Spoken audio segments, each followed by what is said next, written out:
Saudara, program catatan Dr. Lukas hadir bagi Anda untuk bisa belajar bagaimana hidup sehat. Terlepas dari seberapa baik dan sehat kebiasaan hidup, dalam kondisi yang prima pun kita bisa mengalami penderitaan, baik fisik, mental, atau keduanya dalam waktu bersamaan. Alkitab banyak membahas tentang kesehatan, salah satunya adalah catatan Dr. Lukas dalam Perjanjian Baru. Dan melaluinya Anda akan menerima banyak hal tentang Yesus Kristus, penyembuh ajaib yang menyembuhkan manusia dari penyakit fisik maupun rohani. Dia bahkan mengalahkan maut, mengorbankan nyawanya untuk menebus dosa, supaya manusia bisa hidup kekal bersamanya.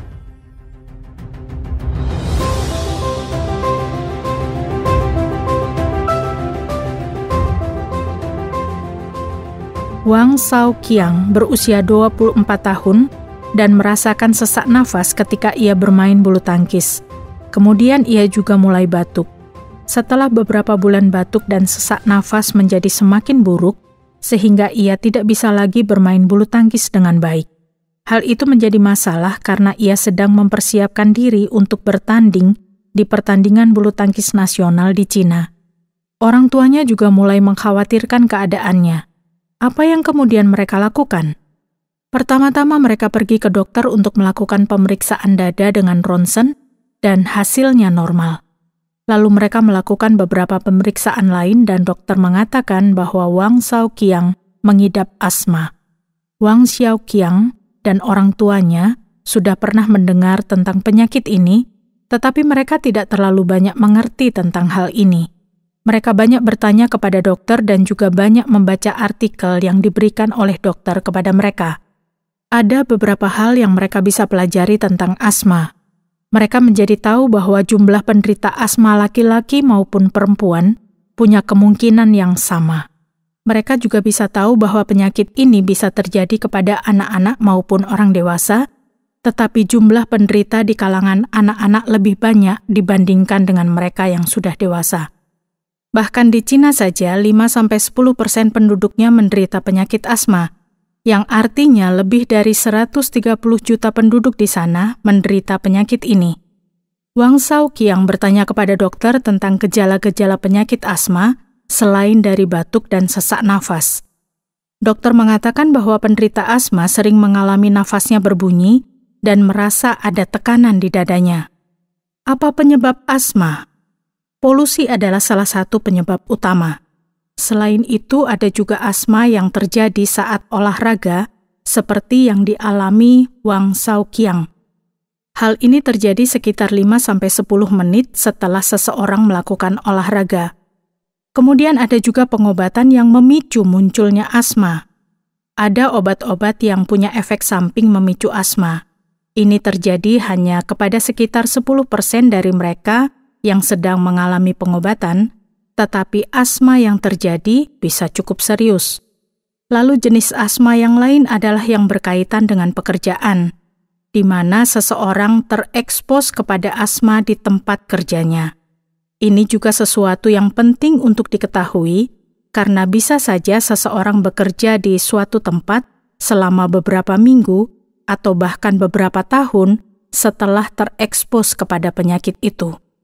Ada juga keluarga yang memang punya sejarah penyakit asma. Dengan demikian kita tahu bahwa ada komponen genetik juga untuk penyakit asma. Jumlah penderita dengan komponen genetik tidak diketahui, tetapi jumlahnya juga tidak sedikit. Wang Shaoqiang mengatakan kepada dokter bahwa ia merasa kalau asmanya menjadi semakin parah kalau ia berlari, apalagi ketika cuaca sedang dingin. Dokternya menjelaskan bahwa ada beberapa pemicu yang membuat asma menjadi lebih buruk. Beberapa di antara pemicu itu antara lain cuaca dingin, cuaca panas, debu, stres, dan juga infeksi. Pasien yang asmanya kambuh karena pemicu-pemicu itu perlu menghindar supaya ia tidak terserang oleh asma karena pemicu itu. Sebelum ia berpisah dengan sang dokter, Wang Shaoqiang bertanya apakah orang bisa sembuh dari penyakit asma. Dokter mengatakan ya dan tidak. Banyak anak yang masih kecil bisa mengatasi asma mereka, sehingga ketika mereka menjadi dewasa, mereka sudah tidak lagi punya penyakit itu. Tetapi pada umumnya tidak demikian dengan mereka yang sudah dewasa. Sekali seseorang yang sudah dewasa terkena penyakit asma, biasanya ia akan memiliki penyakit itu seumur hidupnya. Alkitab bicara mengenai banyak mujizat yang dilakukan oleh Yesus Kristus. Alkitab mengatakan, waktu Yesus sedang lewat, ia melihat seorang yang buta sejak lahirnya. Murid-muridnya bertanya kepadanya, "Rabi, siapakah yang berbuat dosa? Orang ini sendiri atau orang tuanya sehingga ia dilahirkan buta?" Jawab Yesus, "Bukan dia dan bukan juga orang tuanya, tetapi karena pekerjaan-pekerjaan Allah harus dinyatakan di dalam dia. Kita harus mengerjakan pekerjaan Dia yang mengutus aku selama masih siang, akan datang malam, di mana tidak ada seorang pun yang dapat bekerja. Selama aku di dalam dunia, akulah terang dunia." Setelah ia mengatakan semuanya itu, ia meludah ke tanah dan mengaduk ludahnya itu dengan tanah, lalu mengoleskannya pada mata orang buta tadi dan berkata kepadanya, "Pergilah, basuhlah dirimu dalam kolam Siloam." Siloam artinya yang diutus. Maka pergilah orang itu, ia membasuh dirinya lalu kembali dengan matanya sudah melek. 1 atau 2 jam setelah itu, Yesus kemudian bertemu lagi dengan orang itu dan bertanya, "Percayakah engkau kepada Anak Manusia?" Jawabnya, "Siapakah dia, Tuhan, supaya aku percaya kepadanya?" Kata Yesus kepadanya, "Engkau bukan saja melihat dia, tetapi dia yang sedang berkata-kata dengan engkau, dialah itu." Katanya, "Aku percaya, Tuhan." Lalu ia sujud menyembahnya. Apa makna dari kisah ini? Hal ini menunjukkan bahwa Yesus memiliki kuasa atas penyakit dan mampu menyembuhkan dengan kuasa mujizat. Itu juga menunjukkan bahwa tidak semua orang akan mengalami kesembuhan dari penyakitnya. Dan yang terakhir, hal itu menunjukkan bahwa Yesus yang harus dimuliakan setelah ia melakukan mujizat yang besar itu. Dalam kitab yang sama di dalam Alkitab yang bernama Injil Yohanes, yang dituliskan sekitar tahun 90 Masehi, dikisahkan bahwa Yesus bangkit dari kematian, yang merupakan mujizat yang sangat hebat yang pernah terjadi. Yesus mengatakan kepada salah satu muridnya yang bernama Thomas setelah ia bangkit dari kematiannya, "Taruhlah jarimu di sini dan lihatlah tanganku. Ulurkanlah tanganmu dan cucukkan ke dalam lambungku, dan jangan engkau tidak percaya lagi, melainkan percayalah." Thomas menjawab dia, "Ya Tuhanku dan Allahku." Kata Yesus kepadanya, "Karena engkau telah melihat aku, maka engkau percaya. Berbahagialah mereka yang tidak melihat namun percaya." Memang masih banyak tanda lain yang dibuat Yesus di depan mata murid-muridnya yang tidak tercatat dalam kitab ini. Tetapi semua yang tercantum di sini telah dicatat supaya kamu percaya bahwa Yesuslah Mesias, Anak Allah, dan supaya kamu oleh imanmu memperoleh hidup dalam namanya.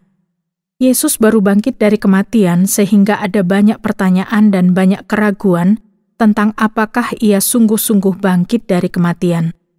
Sebelum Yesus mati, ia disalibkan bagi dosa-dosa seluruh dunia. Penyaliban itu membuat Yesus memiliki tanda bekas paku di tangannya. Setelah murid-muridnya melihat bekas paku itu, mereka menyembah Yesus sebagai Tuhan dan Allah mereka. Kemudian Yesus berbicara tentang orang-orang yang seperti kita, yaitu yang tidak bisa melihat Yesus secara langsung, tetapi bisa percaya. Lalu ia menjelaskan bahwa semua mujizat di dalam Alkitab dituliskan agar kita menjadi percaya bahwa Yesus adalah Anak Allah, dan melalui kepercayaan iman itu, kita bisa memiliki hidup di dalam namanya. Apa yang terjadi kalau asma yang diidap seseorang sudah menjadi sangat parah? Yang pertama, ada orang-orang yang mengalami hal itu tetapi keadaannya bisa membaik setelah perawatan. Sekarang ini di dunia ada sekitar 30 jenis obat asma. Jadi asma bisa ditangani dengan baik. Tapi ada juga orang-orang yang mengidap asma yang sangat parah dan kemudian tiba-tiba meninggal dunia karena asmanya itu. Karena itu kalau seseorang tiba-tiba kambuh asmanya, ia harus dengan segera memakai obat asma yang ada. Dan kalau memungkinkan, seseorang yang terjangkit asma yang sangat parah maka ia bisa ditolong dengan menggunakan alat bantu pernafasan yang memakai oksigen untuk membantu mereka bernafas. Kita sudah berbicara tentang obat-obatan yang bisa dipakai untuk menolong penderita penyakit asma supaya bisa bernafas dengan baik. Tetapi apakah kita sudah tahu bagaimana Yesus Kristus menyelamatkan kita dari dosa? Ini sangat penting, karena upah dosa ialah maut, tetapi karunia Allah ialah hidup yang kekal dalam Kristus Yesus Tuhan kita. Surat Roma dituliskan kepada orang-orang di kota Roma pada tahun 63 Masehi, dan terdapat di dalam Alkitab. Kalimat ini mengatakan bahwa upah dosa adalah maut. Ini bukan upah yang kita inginkan, bukan? Namun karunia Allah yang diberikan secara cuma-cuma adalah kehidupan kekal melalui Yesus Kristus. Ini janji yang sangat luar biasa. Bagaimana cara kita mendapatkan karunia ini? Alkitab memberikan jawaban demikian di dalam surat kepada orang-orang yang berada di Efesus. Surat ini juga terdapat di dalam Alkitab dan dituliskan sekitar tahun 65 Masehi oleh seseorang yang bernama Paulus.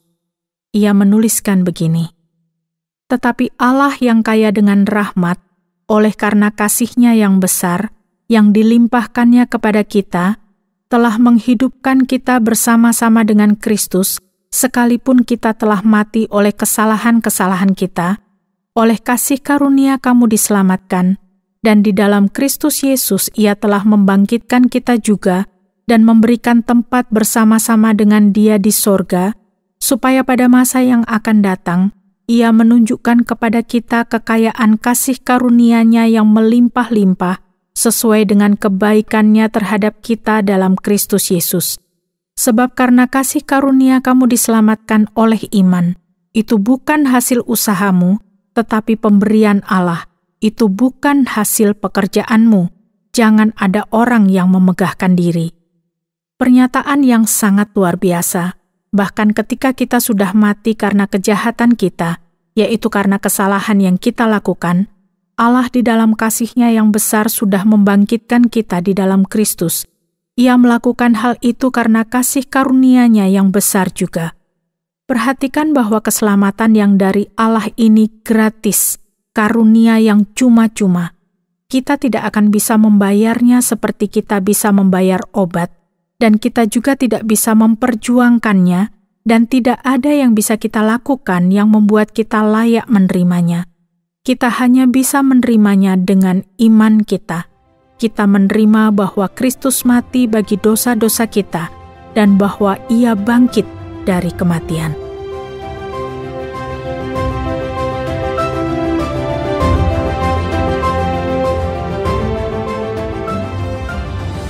Saudara pendengar, terima kasih sudah bersama mengikuti catatan Dr. Lukas, dan kiranya ini memberikan Anda pemahaman tentang kesehatan jasmani dan rohani.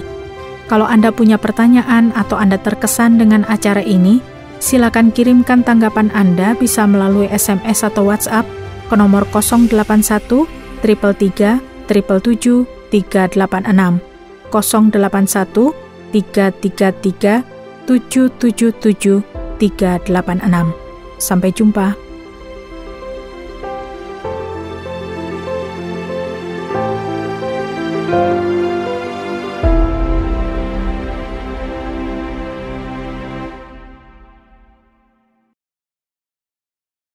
Terima kasih Anda sudah mengikuti program kami. Jika Anda diberkati, jangan lupa like, komen, dan share supaya Anda tidak ketinggalan setiap program terbaru kami. Jangan lupa juga untuk subscribe channelnya dan nyalakan loncengnya. Jika Anda ingin mendukung pelayanan kami, bisa melalui rekening kami berikut ini atau menghubungi kami di sini.